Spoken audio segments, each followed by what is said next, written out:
और like guys, हमने last video में सीखा था कि HTML क्या होती है, HTML में पैराग्राफ कैसे लगाते हैं। आज हम सीखेंगे कि CSS क्या होती है। तो हम स्टार्ट करते हैं। तो CSS जो होती है वो आपका HTML को रॉ HTML में उसे कह रहा हूँ जो हमने अभी तक बनाया है। तो मैं बताता हूँ रॉ HTML में कैसे कह रहा हूँ। रॉ HTML हम उसे बोलते हैं जो कि बाय डिफॉल्ट टैग होते हैं। जैसे हमारा पैराग्राफ टैग जो है ये बाय डिफॉल्ट टैग होता है। ये हमारा पैराग्राफ टैग है, ये हमारा बाय डिफॉल्ट टैग है। और बाकी के जितने भी पैराग्राफ टैग की तरह बाय डिफॉल्ट टैग होते हैं उनको हम रो एचटीएमएल बोलते हैं। फिर उसके बाद जो हमारी CSS होती है वो CSS stands for cascading style sheets. जो जैसे हमने कोई डिज़ाइन दे दी, जैसे मान लो हमने कहा कि इसका बैकग्राउंड कलर येलो कर दो, इसका बैकग्राउंड कलर रेड कर दो, इसका ये कर दो या इसका कलर ये कर दो, ऐसे कर दो। या हमने कहा कि इसको राइट में ले लो या इसको लेफ्ट में खिसका दो, तो या हमने इससे कहा कि इसको चारों तरफ से गैप दे दो। वो सारी चीजें हमने की तो उसे हम कहते हैं स्टाइलिंग। और CSS की हेल्प से स्टाइलिंग करी जाती है। CSS स्टाइलिंग की लैंग्वेज होती है। तो CSS stands for cascading style sheets. और ये हमारी वेबसाइट को एक स्मार्ट लुक देती है और स्मार्ट बनाती हैं। और CSS की हेल्प से हम वेबसाइट को रिस्पॉन्सिव भी बनाते हैं। इसका मीनिंग क्या है? आपने देखा होगा कि कभी जब आप लैपटॉप में वेबसाइट को खोलते हैं तो वो लैपटॉप के हिसाब से आ जाती है। जब आप उस वेबसाइट को मोबाइल में खोलते हैं तो वो वेबसाइट मोबाइल के हिसाब से आ जाती है। और ये काफ़ी कन्वीनियंट होता है आप लोगों के लिए। इसके लिए अगर आप उसको 4 में देख रहे हैं तो आप चाहेंगे कि आपका हैमबर्गर यहाँ पर हो, जिससे आपको पढ़ने में आसानी रहे। और आप वही वेबसाइट अगर डेस्कटॉप में खोल रहे हैं तो आपको यहाँ पे मैं बना देता हूँ। तो आपको यहाँ पे नेविगेशन बार के होने से कोई आपत्ति नहीं होगी। तो अगर हम इसमें लिख दें कि या होम या अबाउट या कॉन्टैक्ट या साइन इन या लॉग इन या फिर जो भी बटन हो वो हम यहाँ पर कर दें तो उससे आपको डेस्कटॉप और लैपटॉप ही कन्वीनियंट रहेगा। लेकिन अगर आप फोन में आ जाते हैं या फिर किसी भी बड़ी आईपैड जैसी स्क्रीन पर आ जाते हैं तो अगर वो वेबसाइट उसको एडेप्ट कर ले तो उसको कहते हैं रिस्पॉन्सिवनेस। और CSS का एक बहुत बड़ा रोल होता है आपकी वेबसाइट को रिस्पॉन्सिव बनाने में। सो आई होप आप लोगों को ये समझ में आया होगा कि किस तरीके से CSS वेबसाइट को रिस्पॉन्सिव बनाती है। अब हम देखेंगे, वेबसाइट भी बनाएंगे, कोड भी लिखेंगे, तो उसकी टेंशन नहीं लीजिए।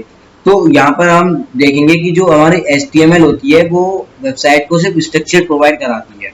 जो HTML होती है वो मैंने आपको बताया था कि वो सिर्फ और सिर्फ स्ट्रक्चर्ड लैंग्वेज होती है जो कि हमें वेबसाइट को स्ट्रक्चर प्रोवाइड कराती है।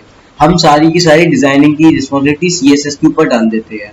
CSS हमारी जो होती है वो डिजाइनिंग की लैंग्वेज होती है, स्टाइलिंग की लैंग्वेज होती है, तो हम उसके ऊपर सारी रिस्पॉन्सिबिलिटीज डाल देते हैं। तो ये चीजें हम आज पढ़ेंगे कि CSS क्या होता है, कैसे वर्क करती है। और उसके साथ ही साथ अब हम देखेंगे कि कैसे तो हम तो अब हम देखेंगे कि CSS सिंटैक्स क्या होती है। तो CSS और हम देखेंगे कि CSS कैसे लिखी जाती है, कैसे CSS का सिंटैक्स कैसे लिखते हैं, CSS कहाँ रखी जाएगी, ये मैं आपको बाद में बताऊंगा कि CSS कहाँ रखी जाएगी। सबसे पहले हम ये देखते हैं कि CSS का सिंटैक्स कैसे लिखते हैं, क्योंकि CSS का सिंटैक्स सबसे अलग होता है। पहले हम लिखते हैं सिलेक्टर। तो सिलेक्टर का मीनिंग क्या होता है? सिलेक्टर का मीनिंग होता है कहाँ।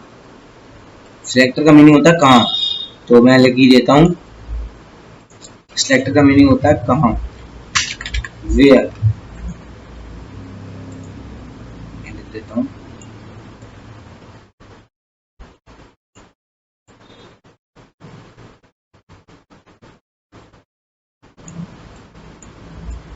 कहाँ। सिलेक्टर का मीनिंग होता है कहाँ, एक बार सॉरी। तो सिलेक्टर का मीनिंग होता है कहाँ। तो हम तो सिलेक्टर करता क्या है? सिलेक्टर आंसर करता है क्वेश्चन को कि आप किस प्रॉपर्टी को कहाँ पर रखना चाहते हैं। मैंने कहा कि भाई मेरे पैराग्राफ चेंज हो, तो मैंने कहा कि मेरे पैराग्राफ में चेंज हो। मैं चाहता हूं कि मेरी वेबसाइट में जितने भी पैराग्राफ्स हैं उन पर अप्लाई कर देना। क्या अप्लाई कर देना? प्रॉपर्टी। ये अप्लाई कर देना। और वैल्यू को हम कहते हैं कि वेबसाइट के सारे पैराग्राफ को ब्लू कर दो। जैसे मैं मान लो मेरी वेबसाइट में 10 पैराग्राफ है, तो मेरी वेबसाइट में मेरे पेज में 10 पैराग्राफ है। जैसे मान लो मैंने पहला पैराग्राफ पी, फिर मैंने कह दिया पी, फिर मैंने कह दिया पी, मैंने कह दिया पी, तो ये जितने भी पी हैं, ये बहुत सारे पैराग्राफ्स हैं। तो मैंने कहा कि भाई इस वाले पैराग्राफ को ब्लू कर दो और बाकी सबका कलर और हो जाएगा। तो आप इसको एक आईडी दे सकते हैं, आप इसको एक आईडी दे सकते हैं। जैसे कि एक आईडी देने के बाद वो मैं आपको बाद में बताऊंगा कि किस तरीके से आईडी के थ्रू हम सेलेक्ट करते हैं, कैसे हम क्लास के साथ सेलेक्ट करते हैं, कैसे हम नेस्टेड टैग के साथ सेलेक्ट करते हैं। वो सारी चीजें मैं आपको आगे बताऊंगा। बस आप लोग ये समझ लो कि किसी तरह का सिलेक्टर होगा, जैसे बहुत ही बेसिक सिलेक्टर होता है कि टैग का नाम लिख दो। अगर मैं सिलेक्ट करना चाहूंगा क्लास को, तो मैं यहाँ पे करूंगा क्या, अगर मैं क्लास को सिलेक्ट करना चाहूंगा तो मैं यहाँ पे डॉट क्लास कर दूंगा और ये मेरी क्लास हो जाएगी। ये मैं क्लास को सिलेक्ट कर लूंगा। अगर मैं चाहूँ कि मैं आईडी को सिलेक्ट करूँ तो मैं यहाँ पे हेड्स आईडी कर दूंगा, ये मेरी आईडी हो जाएगी। वो सब तो ये दोनों चीजें मैं आपको आगे बताऊंगा जब मैं आपको सिलेक्टर्स के बारे में बताऊंगा। अभी बस ये समझ लो कि किसी भी तरह के सिलेक्ट करने का तरीका अभी हम यहाँ पे रखेंगे और उसके बाद हम कहेंगे कि इस प्रॉपर्टी को वैल्यू सेट कर दो और एक सेमीकोलन अगर हमको एक वैल्यू सेट करनी है तो, अगर हमें एक वैल्यू सेट करनी तो हमें एक सेमीकोलन लगा दो। तो हम यहाँ करेंगे उसके लिए भी हम सिंटैक्स को कुछ इस तरीके से लिखेंगे, पर यहाँ पर एक बात ध्यान रखना कि मैंने यहाँ पे कोई लाइन नहीं दी थी, तो इसका मतलब ये नहीं कि आप यहाँ पे कोई लाइन नहीं दे सकते। यहाँ पर आप जितनी चाहें उतनी लाइन दे सकते हैं, बट हम अपने CSS को कुछ इस तरीके से रखते हैं कि ग्रुप ऑफ सिलेक्टर्स हम देते हैं। जरूरी नहीं कि हम एक ही सिलेक्टर दें। हमने कहा जितने भी हेडर टैग्स हैं वो, और कॉमा लगा दिया, और उसके साथ साथ हमने उसके साथ साथ कहा कि भाई वो जिसकी क्लास इंट्रो है। और ये सिलेक्टर्स आप लोगों को आगे बताऊंगा, पर अभी के लिए मैं इसको एक्सप्लेन कर देता हूँ, इसको डिफाइन कर देता हूँ कि जितने भी की जो हेडर फाइल है कि जिसकी पी विद इंट्रो है, जिसकी क्लास पी हेडर है, जिसकी क्लास पी विद इंट्रो है, उसको करना क्या है। एक तो ये समझ लो कि उसमें एक सेमीकोलन लगाना है, तो ये समझ लो, और उसके अंदर एक सेमीकोलन लगाना है और साथ ही साथ कॉलन भी लगाना है, क्योंकि ये CSS का पार्ट है कि इस प्रॉपर्टी को इस वैल्यू पर सेट कर दो। फिर उसके बाद बॉर्डर रेडियस क्या होती है, बॉर्डर रेडियस जैसे मैंने कहा बॉर्डर रेडियस की 3 पिक्सल कर दो। तो बॉर्डर रेडियस क्या होती है सब मैं आपको आगे बताने वाला हूँ कि बॉर्डर रेडियस क्या होती है। बैकग्राउंड कलर से तो आप समझ रहे होंगे कि बैकग्राउंड कलर की क्या होता है बैकग्राउंड कलर, लेकिन बॉर्डर रेडियस क्या है ये हम आगे देखेंगे और भी चीजें देखेंगे बॉर्डर रेडियस जैसी।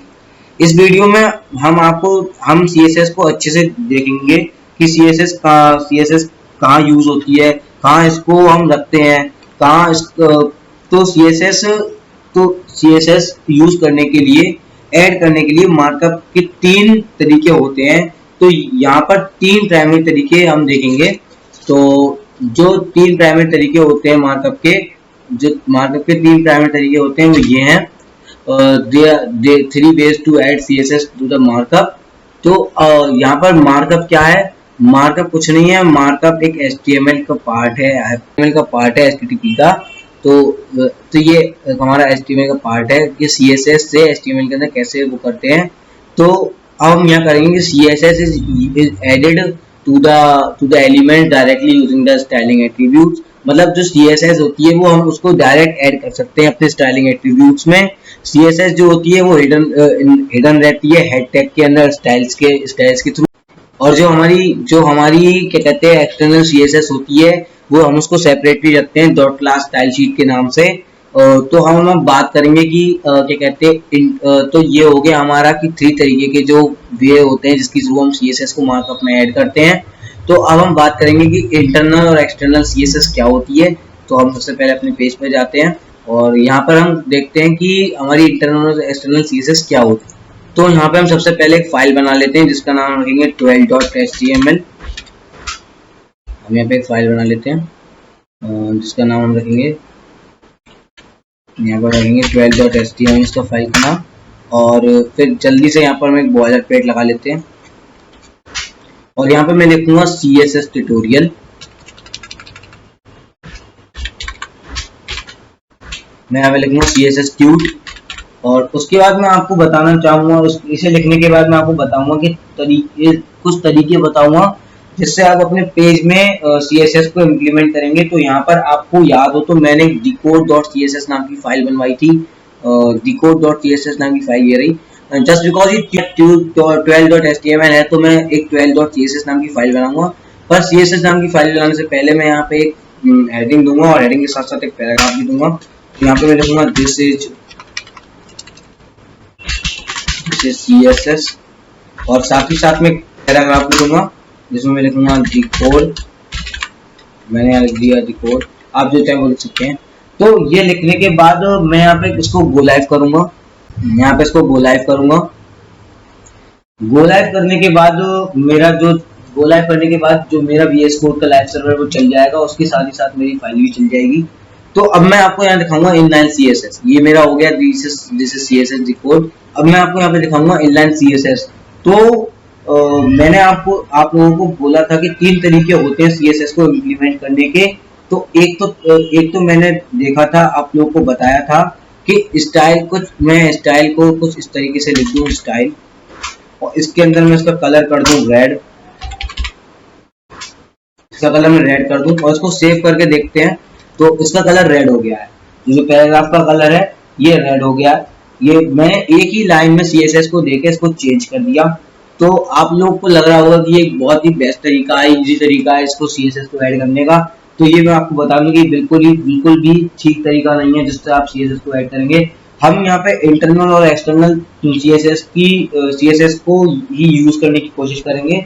यहाँ पर इंटरनल CSS पर आते हैं। तो ये थी हमारी इनलाइन CSS की एक ही लाइन में CSS लिख डाली इसे और प्रॉपर्टी को चेंज करती। तो मैं यहाँ पर एक काम और कर सकता हूँ कि यहाँ पर अगर मैं और प्रॉपर्टी लगाना चाहूँ तो मैं एक काम करूंगा कि यहाँ पे मैं लिख दूंगा बैकग्राउंड कलर। मैं यहाँ पे लिख दूंगा बैकग्राउंड कलर और उसका कलर मैं दे दूंगा येलो। क्या कलर मैंने येलो कर दिया और उसको मैं सेव करके देखता हूँ। तो ये देखिए इसका कलर ये येलो हो गया। अब मैं यहाँ पे करूंगा क्या कि यहाँ पे अब मैं यहाँ पे इसको यहाँ पे करूंगा क्या कि इसमें मैं एक लाइन में इसको पहले तो मैंने इसमें सारी एक लाइन में प्रॉपर्टी दे दी। मैं CSS के अंदर जितनी चाहूँ उतनी एक लाइन में उतनी प्रॉपर्टी दे सकता हूँ। अभी मैं आपको एक नेक्स्ट स्टेप पर लेकर चलता हूँ जहाँ पर मैं आपको चाहूंगा कि आप यहाँ पे हेड के अंदर एक स्टाइल टैग लगाएं। आप यहाँ पे एक स्टाइल टैग लगाएं। स्टाइल टैग लगाने के बाद मैं चाहूंगा कि आप यहाँ पे एक सिलेक्टर का यूज करें और सिलेक्टर का यूज करने के साथ साथ यहाँ पे मैं चाहूंगा कि आप यहाँ पे पैराग्राफ रखें P डिनोट करते हुए, और यहाँ पे मैं इसको एक ब्रैकेट लगाता हूँ। तो उसके बाद मैं यहाँ पे लिखता हूँ कलर, यहाँ पे कलर लिखता हूँ और इसका हम कलर देंगे ब्लैक। इसका कलर ब्लैक देने के बाद मैं यहाँ पे इसका एक कलर यहाँ पे करूंगा कि मैं यहाँ पे काम करूंगा कि जिसका कलर रेड है, मैं ब्लैक का भी कलर यहाँ पे मैं रेड कर दूंगा। मैं इसका कलर भी रेड कर देता हूँ। इसका कलर भी मैंने रेड कर दिया और इसको हम सेव करके देखते हैं। तो ये देखिए कि जो हमारी इनलाइन CSS है वही ज्यादा होता है, उसका ही ज्यादा इम्पोर्टेंस है इनलाइन CSS का, इंटरनल CSS से ज्यादा इम्पोर्टेंस है। लेकिन अगर मैं इनलाइन CSS को हटा दूं यहाँ से, मैं हटाऊंगा नहीं, मैं कमेंट आउट कर दूंगा। मैं इसको यहाँ से कमेंट आउट कर दूंगा, और इसको कमेंट आउट करने के बाद यहाँ से मैं इसको स्टाइल टैग हटा दूंगा। मैं यहाँ से इसका स्टाइल टैग हटा दूंगा।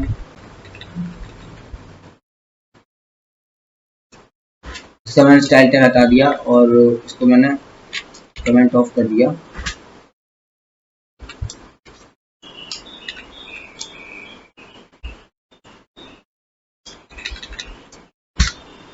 इसको सेव करके देते हैं। अब इसका कलर यहाँ पे क्या कहते हैं ब्लैक हो जाना चाहिए। अगर मैं इसको रेड करता हूँ तो इसका रेड ही है। अगर मैं चाहूँ कि इसका कलर मैं यहाँ पे ब्लैक कर दूं,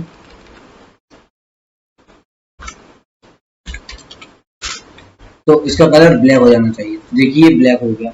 अब यहाँ पे हम यहाँ पे इसका कलर ब्लैक हो गया और इसका हम कलर देते हैं कि ग्रीन येलो कर दो। अब हम यहाँ पे इसका कलर ब्लैक हो गया। अब यहाँ करते क्या है, हम जल्दी से 12.css की फाइल बनाएंगे, 12.css। और हम अब यहाँ पे करेंगे क्या कि यहाँ पे हम सिलेक्टर लगाएंगे और सिलेक्टर लगाने का हम यहाँ कहेंगे कि इसका कलर हमें ग्रीन येलो कर दो और उसको हम सेव कर देंगे। और हम इस वाली फाइल को जाके यहाँ पे हम 12.html में लगा देंगे। तो यहाँ पे फाइल लगाने का मतलब क्या होता है कि यहाँ पर हम इसके अंदर आएंगे हेड के अंदर और यहाँ पे हम लिख देंगे लिंक। लिंक लिखने के बाद यहाँ पे रियल शीट्स आ गया और यहाँ पर हम लिख देंगे 12.css और उसको हम सेव कर देंगे। देखेंगे तो इसका कलर देखिए ग्रीन येलो हो गया। तो ये हमारा हो गया ग्रीन येलो कलर। और इसका हम कहते हैं कि भाई इसका कलर कर दो, उसका बैकग्राउंड कलर ले लो, उसका बैकग्राउंड कलर कर दो, उसका हम बैकग्राउंड कलर लगवाएंगे। इसका बैकग्राउंड कलर कर दो हॉट पिंक। हम इसको सेव करके देखेंगे तो इसका बैकग्राउंड कलर हॉट पिंक हो गया। अगर ये इसको करने के बाद अगर मैं इसको यहाँ से इस वाली फाइल को मैं इसको यहाँ से उठा के नीचे ले जाऊँ, मैं इसको यहाँ से उठा के नीचे ले सकता हूँ। मैं इसको मैं बॉडी में ले आता हूँ या फिर मैं इसको ऊपर, इसको मैं यहाँ हेड के नीचे ऊपर रखता हूँ। तो सेव करते हैं तो देखिए इसका कलर वही रहेगा, इसका हॉट पिंक कलर रहेगा। तो ये थी हमारी इंटरनल और एक्सटर्नल सीएसएस। आगे हम बात करेंगे कि हमारी सीएसएस सेलेक्टर्स क्या होते हैं, डिफाइन। तो आज के लिए इतना ही गाइस, आगे हम वीडियो में मिलते हैं, बात करेंगे इंटरनल सीएसएस सेलेक्टर्स क्या होते हैं। साथ ही साथ आप वीडियो को लाइक करें और कमेंट करें कि आपको वीडियो कैसी लगी और नेक्स्ट वीडियो में आपको सेलेक्टर्स बताएंगे कि अब सेलेक्टर्स होते हैं।